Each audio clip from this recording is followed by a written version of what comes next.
What is the cost of living in Ontario? That's one of the most common questions future Ontario residents ask me all of the time. That's what we will be exploring today because you might be considering moving to Ontario or simply just want to learn more about it for the future. Now, please make sure to watch it to the very end because that's the only way you're going to get the complete cost of living in Ontario. Hi, welcome home, Hiljin Homes, where you will find real estate information that no one else is sharing with you. If you are a first-time home buyer and you are looking to get your very first home in 2024, have any questions about the process, feel free to download my free ebook, A Guide to a First-Time Home Buyer to Purchase Their Very First Home. It's free. You'll get a lot of great information on there. It's a really good tool just to have in your toolbox. And obviously, it's always good to do your own due diligence when you are going to be probably doing the biggest purchase of your entire life. Simply click that link down below. If you have any questions, you could also DM me, schedule a free 30-minute consultation. I would be happy to be a resource for you in the future. Let's go ahead and dig into the video.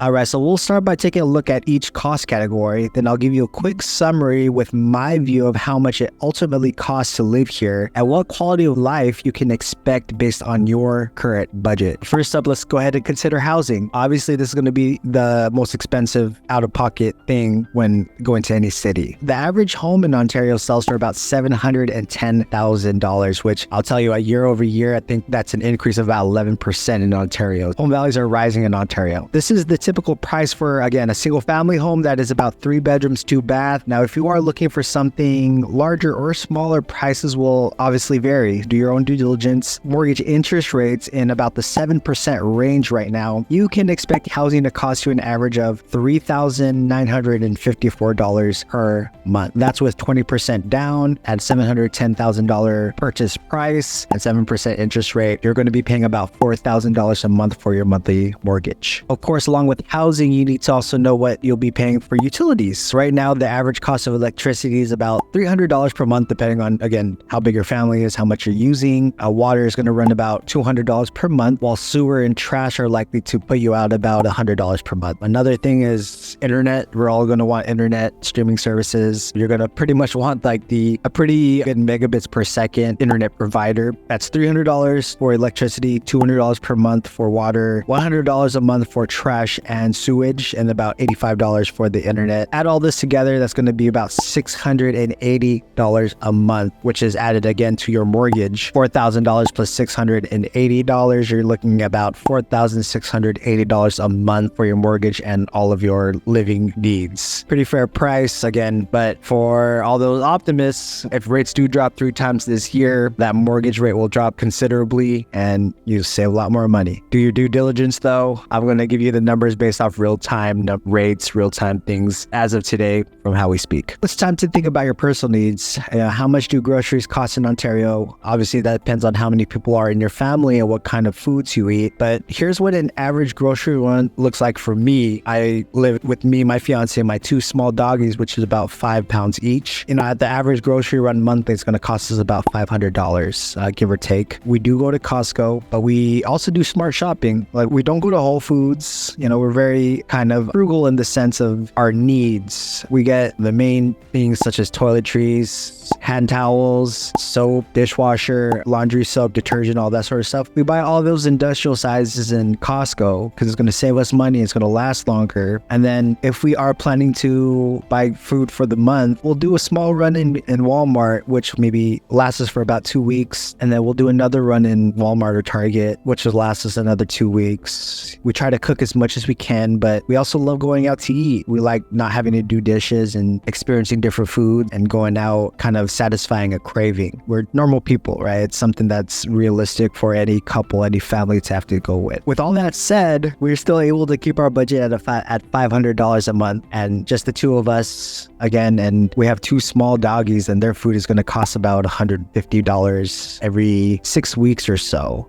It's not too bad. Let's go ahead and consider how you'll get to that grocery store, right? We'll take a look at transportation. Average gas prices here are sitting at about $4.50 right now, and this is for 87, which is, I guess, unleaded, the cheapest gas that you could get, 87. In California, gas prices are historically higher than pretty much any other state. In Ontario, we also offer local transportation, which will cost you about $2.16 for a local single ride. If you want a monthly pass, it's going to be about $60 for a monthly pass to go to and fro wherever you want to go to, as many times as you want to go to per month. Again, Uber, Lyft is a huge thing, very common for millennials, people our age. I don't know if public transportation is going to be a need for a lot of my crowd, the people that I work with, but gas prices are a little bit higher. But I work from home. I'm not really driving too much, but my fiance, she actually drives to Temecula from where we're at, which is about a 30-minute, 45-minute drive, depending on traffic. She's having to put gas at least once a week with her car. I mean, the gas will start to add up if you do have to drive to work 5 days a week. Another huge cost that you may not think about is healthcare. Hopefully, I mean, we don't want to wish any emergencies upon anyone, but you'll likely at least want to find a good primary care physician for annual checkups and prescriptions. In Ontario, the average healthcare runs about $450 a month. That's a very general number, and the number varies. I encourage you to, again, do your own research, your own due diligence to find your exact numbers. Different strokes for different folks, different situations for everyone. Again, my fiance, she works in the healthcare field. She manages some offices. Obviously, her healthcare cost is going to be way cheaper because of the perks that she has. And I know a lot of other employers will offer that for their employees. If you are self-employed, like myself, you'll probably be paying a lot,